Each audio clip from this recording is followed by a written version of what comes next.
यदि एक गुणहीन व्यक्ति गुणवानों की संगत में बैठे तो उसे भी गुणवान समझा जाता है, सम्मान का पात्र समझा जाता है। और यदि एक गुणवान व्यक्ति गुणहीनों की संगत में बैठे तो उसे भी तिरस्कार मिलता है। इसलिए अपने जीवन में सदैव संगति सोच समझकर सावधानी से चुनिएगा।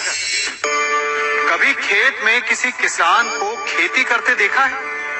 वो उसे सींचता है, उसे जोतता है, पशु पक्षियों से खेत की फसल की रक्षा करता है, परंतु एक बात का वो सबसे विशेष ध्यान रखता है कि कहीं खेत में खरपतवार ना उग जाए, क्योंकि एक खरपतवार खेत की सारी फसल को नष्ट कर सकती है।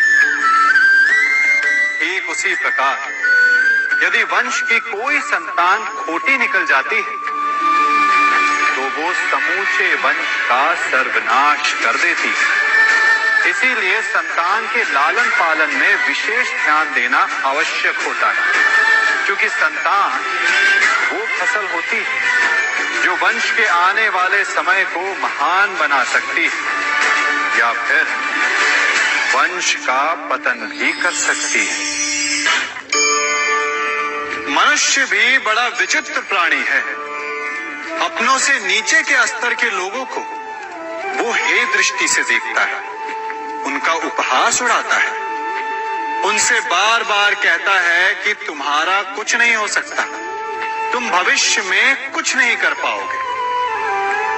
जब मनुष्य के पास धन संपत्ति मान होता है तो वो दूसरों का आदर नहीं करता, परंतु वो एक बात भूल जाता है कि उससे भी अधिक शक्तिशाली कोई अस्तित्व में है, और वो है समय।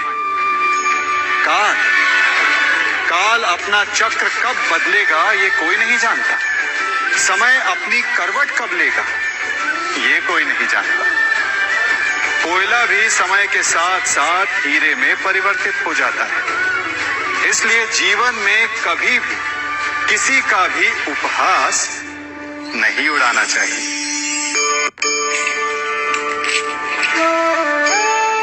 बड़ी विकट समस्या है। मुझे स्मरण ही नहीं हो रहा कि इस गुच्छे की कौन सी चाबी इस ताले को खोलेगी। बड़ी देर से प्रयास कर रहा हूं, परंतु ये ताला खुल ही नहीं रहा।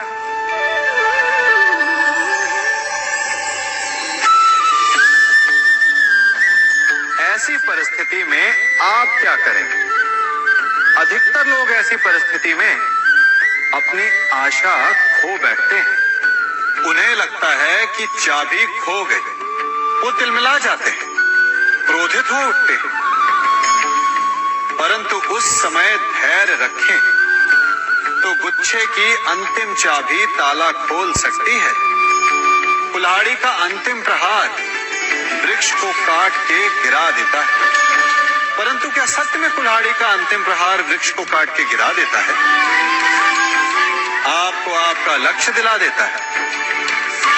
नहीं, आपका निरंतर प्रयत्न ही आपको सफलता दिलाता है।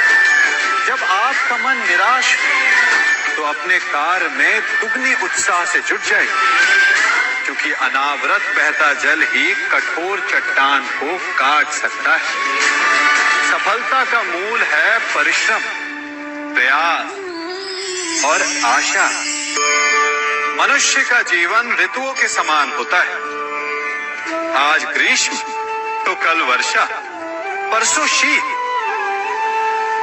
तनिक संकट आया तो हम संयम खो बैठते हैं, तनिक ऋतु बदली तो हम अधीर हो जाते हैं। अपने आक्रोश में, अपने क्रोध में हम उनसे ही संबंध बिगाड़ लेते हैं जो हमारे अपने होते हैं। क्यों ऐसा होता है ना? हमें लगता है कि हमारे अपने फिर से मना लेंगे, परंतु स्मरण रखिए, सदा ऐसा करना संभव नहीं होता। सागर की उछलती लहरों को तट सहता है, और यदि तट ही टूट जाए तो बाढ़ आ जाती है। हमारे संबंध भी दूध की भांति होते हैं। दूध तपकर उबल सकता है, परंतु में खटास आ जाए तो वो फट भी जाते हैं, और फटे दूध को चाहे जितना मत लो, उसमें से माखन नहीं निकलेगा। इसीलिए अपने संबंधों को संभल कर निभाना चाहिए।